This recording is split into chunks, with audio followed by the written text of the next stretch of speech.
Dude, so what'd you do for Thanksgiving?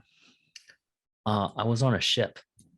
I took a cruise on Royal Caribbean, and let's see, we went to Mexico and um, their like proprietary island called Coco Cay. It was we couldn't get off Mexico, so let me back up. To get on the ship, we had to prove we were vaccinated. We had to give them our vaccination cards, show up there, show them our driver's license, prove that we were actually vaccinated, and come on with a negative COVID test. Um, Once we got on board, we had to wear a mask the entire time unless we were eating or drinking or in the stateroom. And then when we got to Mexico, Mexico was like, "Hey, it doesn't. If you have any kids 2 or under, you can't get off the ship, or they can't get off the ship." So, because we brought our son, we stayed on the ship while we were in Mexico. How old is your son? He's 18 months, 18 and a half months now. Why didn't you just leave him on the boat? Well, I thought about it, but the room attendant said they wouldn't take care of him. So I was like, I mean, you didn't have to ask the room attendant to take care of him. You just leave that's him. true. I could just put him in the balcony. Yeah, just Close the door. let him wander. It's the best way to do it. What are you drinking? Just Coke? Yeah, just Diet Coke. I'm trying to wake up. Interesting. We have a long night. Yeah, we do. So because we have a long night, I brought out some Kentucky Flatboat Spirit of the River bourbon whiskey. Okay. Low age in oak barrels. So, one of the things I found out with my gastritis, I can tolerate whiskey and scotch. Well, scotch is a whiskey if I pour it over ice. Oh, interesting. So it's like you mellow it out or something. You like does something to the alcohol, I guess. I don't know, because if I drink it straight and then chase it with water, it doesn't work. Oh, Well, okay. When we first started drinking scotch, people would tell us if you add a splash of water to it, would open up the whiskey. I always thought they were fucking crazy, but it actually does. It gives you a different flavor profile, at least when you're drinking it over ice, and then that ice melts. It was much better on my stomach. Soon, by the way. What's that? I'll be joining you soon. I just need an upper before I start the downers. Well, I mean, it's just Diet Coke, right? Yeah, it's got caffeine though. Should have vodka Red Bull it, man. Dude, I don't even buy Red Bulls anymore. I need to. I used to have those the light blue Red Bulls that like I think they were like 0-calorie Red Bulls or whatever. Yeah. Those were great. But yeah, no, I haven't had Red Bull in forever. Okay. So Mexico, you can get off the boat at Mexico. So y'all were on the boat?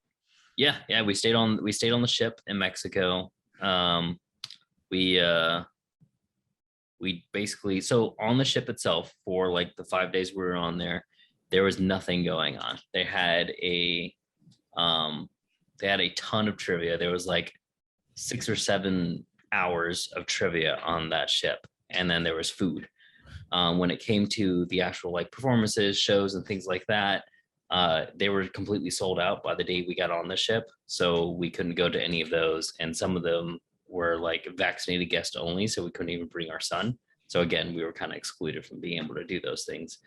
And then the daycare that they had on the ship was only available for up to an hour or so a week, for like guaranteed for up to an hour. Yeah. It was cheap. It was like $8 an hour or something like that. But the problem was like if we want to go to any of the shows, the price would go up, or if we asked for daycare in the room, the price would go up. And how much time we had was very, very limited. So if we were to go over, they charge something like, I think they said something like $15 a minute. Holy motherfucker. Yeah, $15 a minute. So what is it? $8 an hour, right? And you get what, an hour max? And they say you get 1 hour guaranteed for the stay. So after 1 hour, they might call you like, we don't have anybody to take care of a kid. You need to come pick up your kid. Or we have somebody else coming in, like we're overbooked, we need you to pick up your kid. And then that's kind of how it worked. You had to reserve time in advance, et cetera, et cetera. But like, it was just so much of a hassle that we didn't do anything. So when we first decided to do this trip, none of this was known to us. Like none of this is being advertised by Royal Caribbean. Royal Caribbean says, they have this toddler program that you can bring your toddler on board, and there's like activities for your kid and the parents to do together inside their room, and like it's all like facilitated by staff, so you can just come in there and have fun with your kid. That was all like canceled, and nobody said anything until we got on the ship. So was it miserable or was it kind of fun? Because 8 hours of trivia sounds like misery. Oh no, it was absolute the cruise itself was misery. I want to like clarify. I love Royal Caribbean, and I think they're easily one of the best cruise liners out there. I think post COVID cruising right now, it's stupid. It's the CDC is putting them in such a crazy position that they can't really do anything with their clientele on their ships. I don't like cruising around. Like if you like just relaxing, now's the time to go. If you like quiet ships because it's only like half capacity, with decent food, and like if you're traveling by yourself or just with adults, then it's probably pretty good. But yeah, no, the cruise itself was miserable. The only reason why I enjoyed myself is because my entire family was there. That's how we did Thanksgiving. So it was just nice to be with family. And I really enjoyed that part of it. And I would do it over again just because my family was there. But the cruise itself, terrible, absolutely terrible. So you ever been inside a Gaylord? The hotel? Yeah. Yeah. Only to eat though. Which one? Nashville? No, the one in Atlanta. Oh, I guess the one in Atlanta is just a hotel, right? Mm-hmm. I have a restaurant at the bottom. Okay. Yeah, the Gaylord in Nashville has a mall that's attached to it. Wow. Not just a mall, but a convention center. It's the That's Gaylord cool. Opry. And I was going to ask, I've never been on a cruise before, except for, smuggling fish and drugs and stuff like that. But so is there like a quasi mall inside of a cruise ship, or what does the entertainment look like, man? So, like, if I'm going to exclude the last cruise that I went on, entertainment's amazing. They have some like world class performers. It's super difficult to even be a performer on there, from singers to dancers to comedians. Like, you name it, you run the gambit. It's usually on there, and you usually get some kind of uh, like star kind of show. When the last cruise I went on, which this is going to upset some people, I imagine, but the last cruise I went on, the headliner was Cats. It's a musical play. I'm a huge fan of Cats. There's not many people who are, but that was what was playing there. I've watched Mamma Mia on there. I've watched um, uh, Bill Dunham, Yeah, something Dunham. the puppeter. Yeah, the puppeter. Um, I've watched like a lot of the like national stars we've seen on TV, or you try to go find concerts. I've seen them on ships. So that I think it's worth it, because if you like that kind of entertainment, they're there. And then the flip side is the food. Like you have food there from some of the biggest names you've ever heard, like what's his name? Jeremy Oliver? No, something Oliver, Yeah. the Italian guy. Yep. Mm-hmm. So he's got his own like set of restaurants on these ships. Yeah, Jamie Oliver. And then you have Chop Steakhouse on there. You have uh, Johnny Rockets. Like you run the gambit. They have specialty food there, and they have regular food. They have buffet. They have fantastic chefs, like actual chefs, not people just following recipes and throwing it out from frozen. If you watch them load the ships, you'll see that they have fresh food that comes in at every port. So you're not being fed just frozen crap. And then like that's just the food and the entertainment. Like the other things that are available, you're going to have your pools, your jacuzzis, your lounge areas. There are a ton of lounge areas. The alcohol is so much cheaper on the ship than compared to like DC. I was surprised some of the scotch that I got on board, which isn't a great selection, but some of the scotch I got on board was something like $8 to $10 for two shots. And we're in DC, that would have cost me $18 to $20. So like it's good. I think it's a great way to like run the gambit on like the things that you're interested in. They'll probably have something there post COVID or pre-COVID, whenever CDC decides to reduce their restrictions with, I mean, Omicron now. I'm not sure if you're watching that. I don't know what that's going to do to the cruise industry. It's going to keep them out of South Africa. Truth. Yeah. So yeah, and the United Kingdom now. Yeah. So is it like a quasi city though? The reason why I brought up the Gaylord in Nashville is because it's really a hotel, right? It's a hotel with I think 800, maybe 2,000 rooms.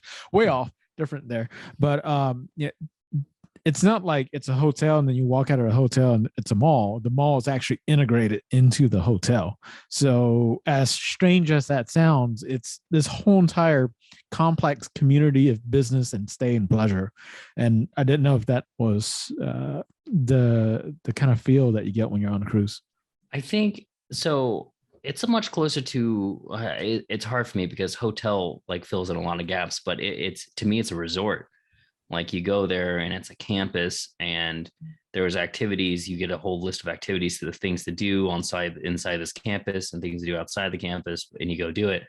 So, but the majority of the ship is just rooms. So I don't want to sit here and say, no, it's not a hotel. It's more like a city. It's like, no, they have the room set up and the rooms take up a lot of space, but they're intended to. Like if you wanted to spend the day in the room, you could. You can order room service the entire day. You can have everything brought to your door. You can spend your time on your balcony, enjoy the peace and quiet. You're not going to hear much. It's fantastic. But if you wanted to, you literally walk out your door, go down one floor or even on the same floor, and there's this massive mall in the middle of the ship, like on the interior side of the ship. And depending on the size of your ship, it can have everything you can ever imagine, between like watches to liquor to clothing to candy stores, like the whole gambit. It's really cool. And then you go upstairs and it's your theme park. There's roller coasters up there. There's golfing. There's VR. There was a VR escape room on the one I was on, but we didn't get a reservation. So it's a lot of fun stuff. There's even this little eye thing. Like you go inside this little bubble, and there's this crane that puts you up like 100 feet in the air, and you go up there and you see nothing but ocean all the way around you. Oh, that's cool. And it's so freaking cool to be on. It's completely free too. A lot of this stuff, most of this stuff is free once you get on the ship. And when you're talking about a family of 3 or more, doing a cruise is by far the cheapest option you have to have like an all-inclusive everything put together, and you're not going to worry about your child running off. There's not many places they can go. It's a ship. And I don't they all know. have like little wristbands. You remember that grandpa who dropped his grandkid out of the window? Yeah, but he dropped his grandkid out of the window. He was an idiot. That kid did not jump. You know, I'm never gonna go on a cruise, man. We had planned for a cruise right before COVID happened. Mm-hmm. And I'm glad COVID happened, because after hearing about all those cruise ship being stuck at ocean because of the infected, that was awful. I also figured out that by the time I get on a cruise ship, will be the first time a cruise ship hits another glacier and sink, and it'll be the next Titanic. And well, I can't swim, so fuck that. No, but the idea sounds cool.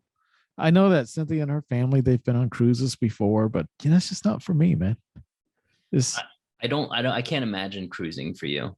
Like there's no nature aspect to it until you get to a port of call. There's no nature. It's like, and again, I'm going to go back to it. It's like going to a resort. Like everything's concrete and imitation oasis. And if that's like your style of relaxing, it's a great way to go. Well, so, okay. Approximately how much did you spend per person on a cruise? I mean, all said and done, or just get on the cruise? All said and done.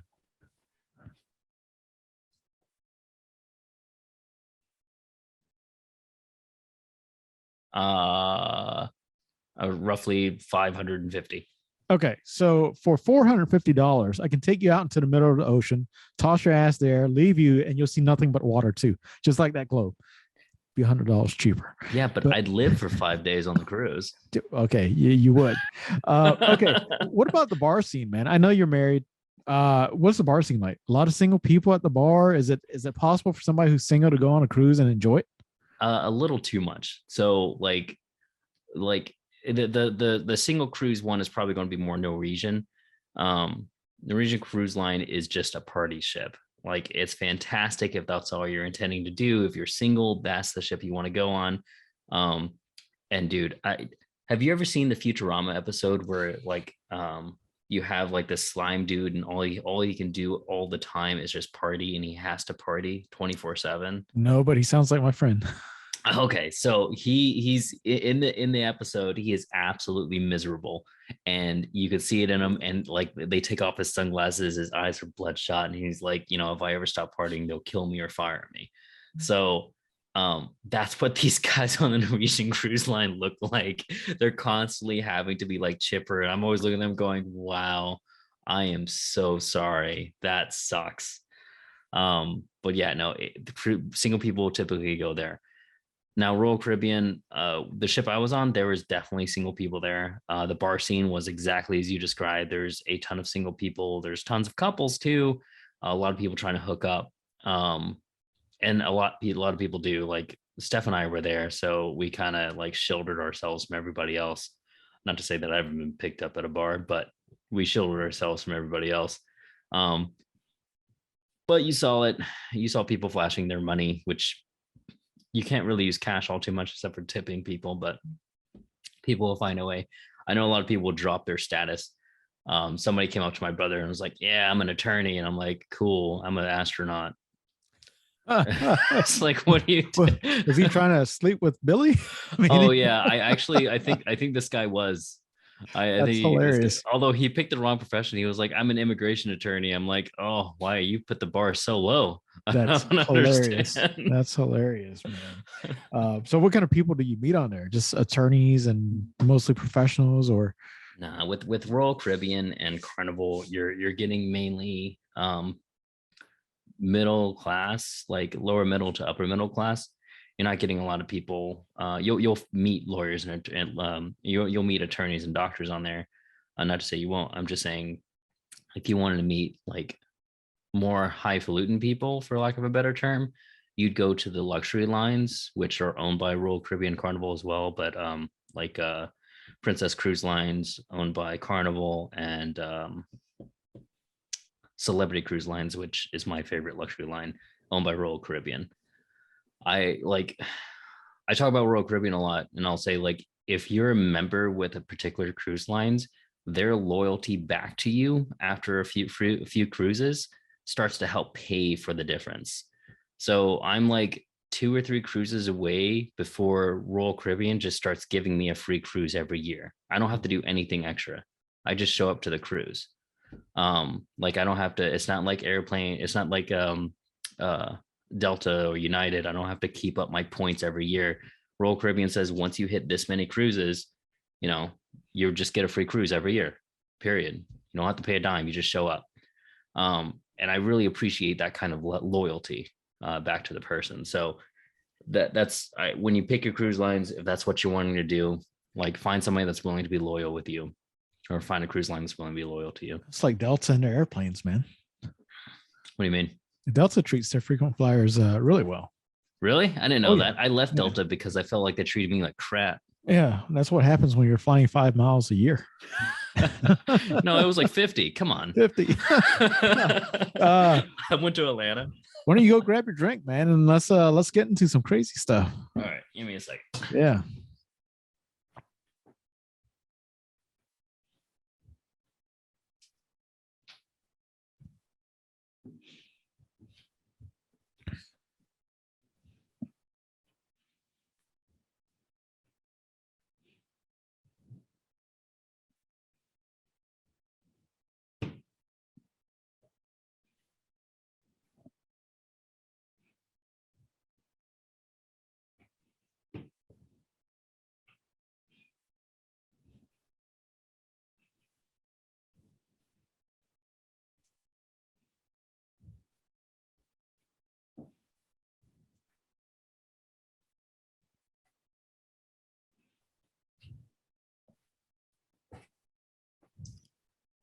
So what did you end up doing for Thanksgiving? Well, so I think since the last time we did a podcast, I went to a Metallica concert out at the Mercedes-Benz Stadium. And it wasn't like a Metallica concert. It was a music fest, Atlanta Live or something like that.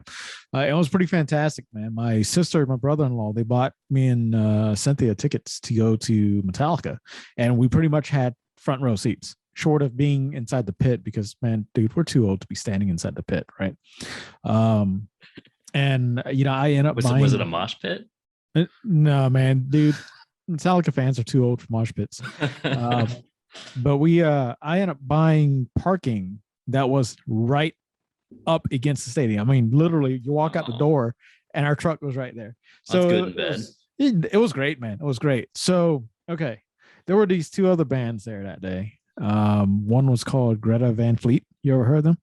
Van Fleet sounds really familiar. I'm not sure about the Greta part. So Do they usually go by Van Fleet? no, I know what you're talking about. Something Van something. Yeah. Yeah. Okay. Fleetwood Mac. I don't know. Not quite. Different style. Yeah, they're more of a Greta Van Fleet's kind of a modern Pink Floydish band. If you like Pink Floyd, and they were decent. I think I would have enjoyed them more had I not expected that type of music to play before Metallica, because I thought they would line up bands that were more akin to Metallica's sound before Metallica came on. Yeah. And they were okay. At first we were like, what the hell's going on? So what was their sound? Pink Floyd. So moany rock. Oh, yeah. Interesting. Really talented musicians, but I wasn't really in tune with that music that day. And then there was this band between them and Metallica called Cage the Elephant. Yeah. Yeah, nobody knows them. You know them, right? Yeah. I was just joking with you. Yeah. I didn't. Oh, really? You didn't know Cage the Elephant? Yeah. Oh. No. So I had some of my favorite songs. I did end up recognizing a couple of radio plays towards the end. Yeah. That was the gayest shit I've ever seen in my life. Number one. And that dude was so fucked up that night. Yeah. He fell off the stage and he couldn't come back on stage. I mean, he was stripping the entire time he was there, and he was doing some really, really wacky shit, which I guess was okay, but I just wasn't drunk enough for that shit. Right. And again, the style of music for pre-Metallica just wasn't doing it for me. I don't know. There's some Metallica songs that I can see following up with Cage. Maybe. No. Hang on, one will come to me. Absolutely not. Yeah, no, probably not. But man, I want to listen to some Cage the Elephant now. You don't like them? Well, so when I finally heard the songs that I recognized from radio play, I was like, oh, this band's pretty good. When I hear them on the radio, they're not bad. But the performance was awful. It was just goddamn awful. It was embarrassing because the drummer and the keyboardist, I think, had to pick up lyrics because this guy was so fucked out of his mind that he kept on missing his cue. And at one point, I think it was the second song, dude fell flat on his face on the floor with the microphone up to his mouth, slurring out the lyrics to the song. I was like, what the fuck's going on here, man? But yeah. Is it sad that I'm slightly jealous that I'm not that guy? Hey, I was too that night. I would have preferred to be on that floor slurring like that. I'm sitting here judging the guy, but I would have been that guy if I was on stage. So I can't really say much. Would have been a blast. Yeah, dude. But those boys, Metallica, man, they still rock. And we saw them at SunTrust Park before COVID. And this is their first time back after COVID. And they're just fucking awesome. They put on a hell of a show. You know who else puts on a hell of a show? Nickelback. Who? Watch out! That's gonna make a lot of people mad. Oh yeah. So I love Nickelback. I guess I did tell you, right? Bev broke her ankle. Yeah. No. Wait. No. I think I saw a post from your father-in-law. Oh, really? On Facebook. Yeah. He seemed upset, but I got the gist of what happened. So I was in the middle of doing something, and usually I don't pick up my phone during the day, especially for Keith because he calls me a lot. so I see Bev calls me, and I'm like, she never calls me. I should go ahead and pick this up. And I hear what I thought was laughing through the phone, and I was wondering why she was laughing her ass off. And then she told me that she broke her ankle. Couldn't really make sense of what was going on. So I said, okay, I'll be right down there. And at first, I wasn't moving too fast because I thought she was laughing. And by breaking her ankle, I thought maybe she might have sprained her ankle. And I called my kids up. I said, hey, let's go help grandma. She broke her ankle. And then I thought about it. I was like, she broke her ankle. So we we ran down there, man. That what I mistook for laughing was actually her screaming. Oh, Her ankle was in the shape of the letter S, oh, and that was painful. And I tell you what, between myself, my two kids, and Keith, we were helpless, man. There was not a damn thing we could do. So I ended up calling first responders. They came and they took her away. And we were supposed to go down to Savannah for Thanksgiving, but because she had surgery the day before Thanksgiving, we decided to stay up here because they don't have any other family up here. oh, okay. Yeah. Oh, I didn't realize that. Okay. So yeah, all we've done pretty much is cook and eat. Is she recovering pretty well? Yeah, I think so. I mean, she's high as fuck. Mm-hmm. Lots of drugs. To get drugs. Is she retired now or no? Mm-hmm. Yeah, she's retired. Okay. She's retired. My dad's retired too. Everybody in my family's retired now. That's nice. Yeah, it must be nice. Yeah. Yeah, I'll man. get there eventually. Maybe not. Yeah. But yeah. So how long ago was the Metallica trip? 2 weekends ago. So it was weekend before Thanksgiving. Okay. Maybe the weekend before that. Okay. It's been a minute since we've done a show. Yeah. How much did it cost to go? So total, all in or just to get in? Like all in. Like okay. I think we spent about how much? I think we spent about $1,000 that night. Oh, yeah. How much to get in? So to get in, I think it was right about maybe $600. Yeah. So it was $600 for the tickets. It was $100 for parking, and then eating and double fisting all night. Which, by the way, I got to give Mercedes-Benz props because their food is actually really inexpensive. Yeah, I was about to say, if you ate and drank the whole night and only spent $400 on a 4-person family, that's pretty good. Yeah. I mean, they have hot dogs for $1. Whereas if you went to Braves or the National Stadium, that's like an $8 gig, right? Yeah, and $1 hot dogs are like less than gas station prices. That's crazy. Yeah, their bottled water was only $2. Wow, insane. So that's not how Mercedes-Benz Stadium opened, by the way. They opened with really expensive food. In concessions, and then people complain. They said, we paid so much money through taxpayers' money and tickets to go to the Atlanta United, the Falcons, and all these other games that we really suck at. And they listened. They lowered all the prices. It's insane. So it was. I was a little bit apprehensive because of where it was in Atlanta. It's next to the Congress Center, and I thought it was going to be a little bit sketchy. But man, they did an excellent job down there. That's awesome. Yeah, I don't like that conference center area. Yeah, it's rough. So all right, what you got, man? You got a couple topics? So yeah, I was thinking about so when we first talked about what we were going to do tonight, I was in the kitchen and I was thinking how I would never buy an air fryer. Okay. Which made me think like we should do an episode on just like appliances and like things that we adore and things that we'll never buy. Yeah. So I don't think we have to say we'll never buy because I buy a lot of them. I know you would. Like I can for sure tell you I'll never buy an air fryer. Why is that? Because I think it's just a glorified oven. It is. So I'll just use my oven. Do you have a convection oven? Yes. Oh, okay. So you wouldn't need an air fryer. Well, okay. Depends. All right. So if you were making, you can't just buy any air fryer. You have to buy the Instant Vortex air fryer. All right.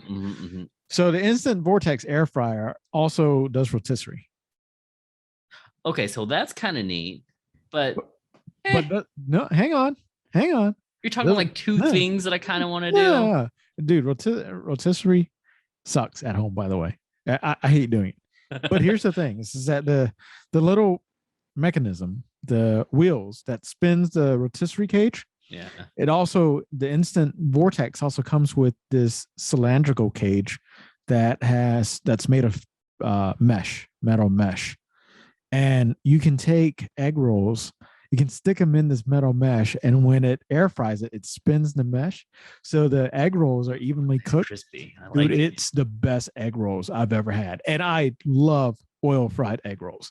And it wasn't until that day that I had that Instant Vortex with me, and we were in Homosassa, Florida, and I found this random Asian grocery store the size of our closet, and they had frozen egg rolls. I was like, okay, I don't want to fry anything, but I do have my air fryer. I wonder if it'll work. And the lady looked at me dead in the eye. She was like, "You don't you dare do it. This is going to turn out terrible." I love it. Because if you put it in a regular air fryer, it does turn out terrible. What happens is that once it starts to melt, all that water starts to catch at the bottom of the wrapper, and it becomes soggy. Yeah. Yep. But if you have that cage that's spinning the thing the entire time, all you have to do is put it inside a little bucket, put a little bit of oil in it, shake it up so that you can grease the skin, throw it in the air instant vortex, man. And dude, I think it was like 10 minutes afterwards, I had like 20 egg rolls, man. So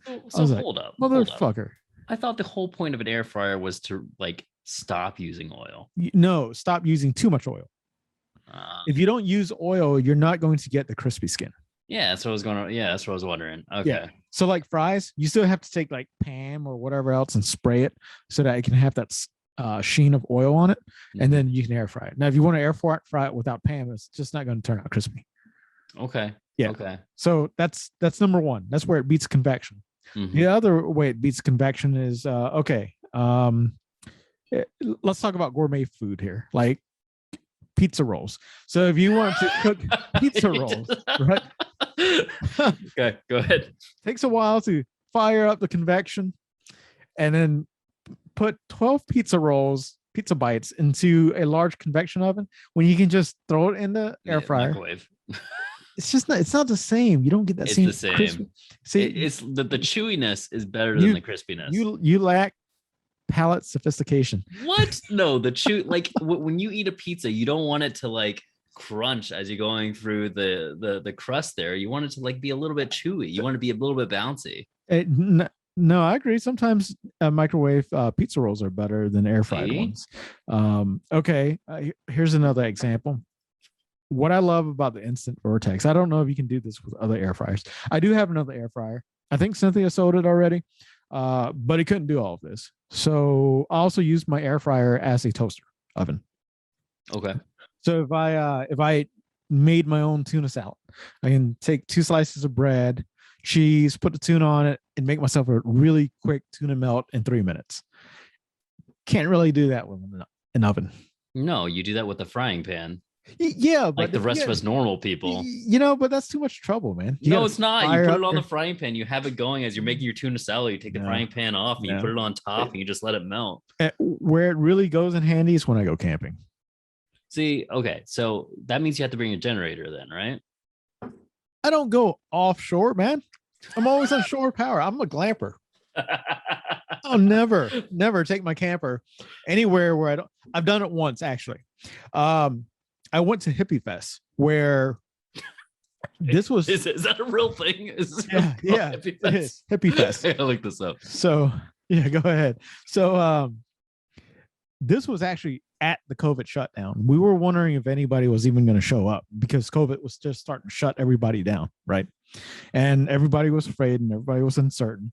And vendors could pull their campers out there and their love bugs and love fans or whatever else and park it in this area where you could just stay at for an entire weekend. And then during the daytime, you'd set up your tent. And Cynthia and Phoenix, they made a lot of arts and crafts like jewelry and things like that. And we brought some of Keith's woodwork to sell at Hippie Fest. And, it was a lot of fun, man. And the asshole neighbors next to us brought generators. They're loud as fuck at night. Yep, I can't and stand smell. Them. And they smell. But we didn't bring generators. We had enough to carry us through the weekend. And, we just went and dumped afterwards. But okay, so here's what happened. Oh, this is a traveling festival. It is a traveling festival. And it actually comes to Virginia too, I think. So it'll probably be pretty close to you one day. Okay. Go ahead. Yeah, Let me interrupt you. Okay. So it was raining the entire week before. And it was raining the entire time we were there, which was still fun because those fucking hippies, they'll play in the rain, right? Problem was that they put us on this open field in Dawsonville, Georgia. What turned out to be Hippie Fest turned out to be a mud bogging fest. Yep. Dawsonville, Georgia for you. It was fucking crazy, man. They had to pull out the tractor to pull everybody else out, and they never had it here again. Like last year and this year, I think they started doing it again in the last year, and they're not doing it in Dawsonville anymore because their land got so messed up that I don't think the landowner is allowing Hippie Fest to come back after what happened. It wasn't Hippie Fest's fault, right? You know, the guy should have known. But just imagine all of these heavy ass campers out there driving 2x4s trying to get out of this mud. Dude, it was hilarious. And then all the so you know the little love vans, the Volkswagen vans, Yeah. you know their engine is not up front, is in the back.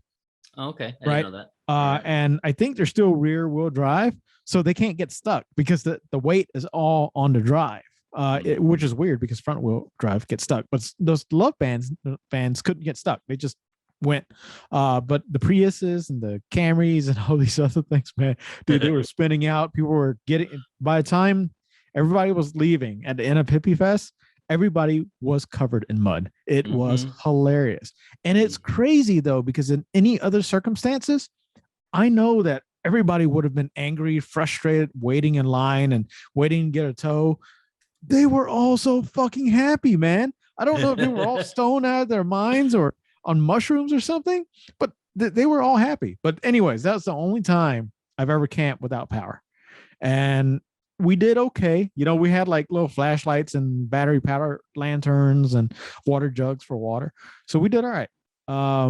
Okay. Not going to go out of my way to do it. No, that's for fair. sure. So I can't. So Steph and I went glamping once. We did. Have you ever heard of a company called Getaway Cabin? Yep. So we did a getaway cabin in Charlottesville, Virginia.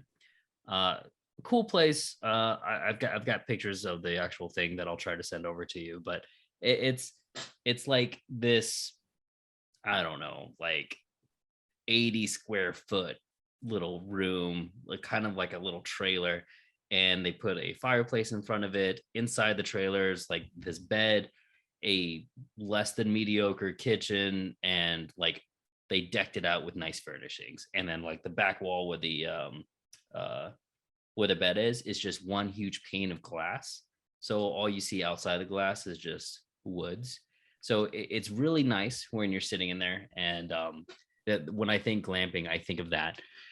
Completely air conditioned. There's heat in there and like that. You have power hookups for days, and the fireplace that's in front of there has a little like box next to it with all the firewood in there, fire starters, like instructions how to do things, and a person to call if you can't make your own fire. Thought about calling them, by the way, but like the whole 9 yards. And that was my experience with glamping.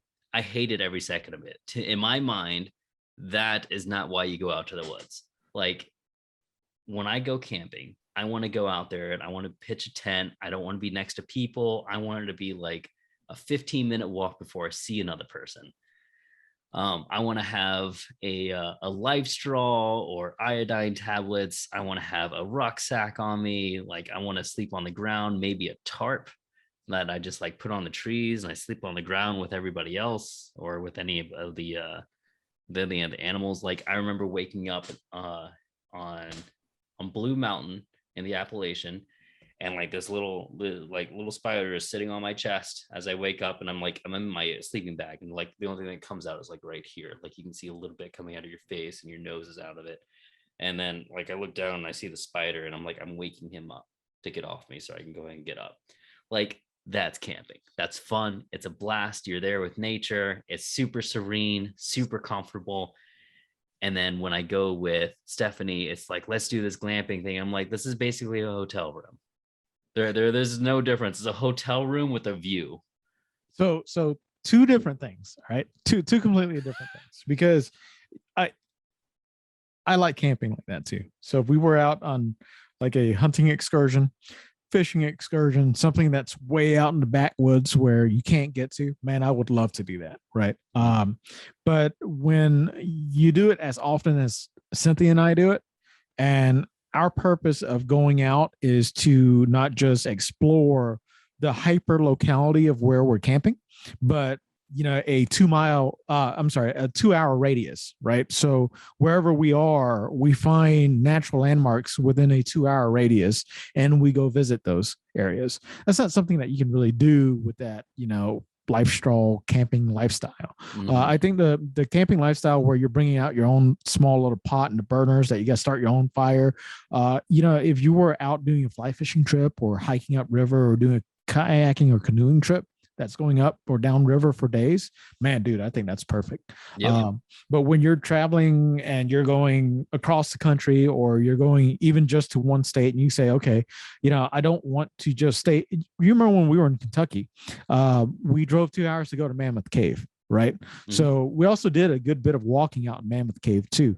And, the less I have to worry about my sleeping conditions and my living conditions, the more I can spend outdoors. No, that's fair. That's fair. And like as a new father, I can appreciate glamping a lot more because like thinking about a camping trip with my son, I'm like, how do I even figure out how to take care of him out there? I was like, no, let's just get a hotel room. I don't want to think about this. Like everything is going to be within 3 miles. I mean, we already know, well, the listeners don't know, but we already know you can't start a fire, you Eagle Scout. Okay. I have some retorts, but no, that's fine. I'll take it.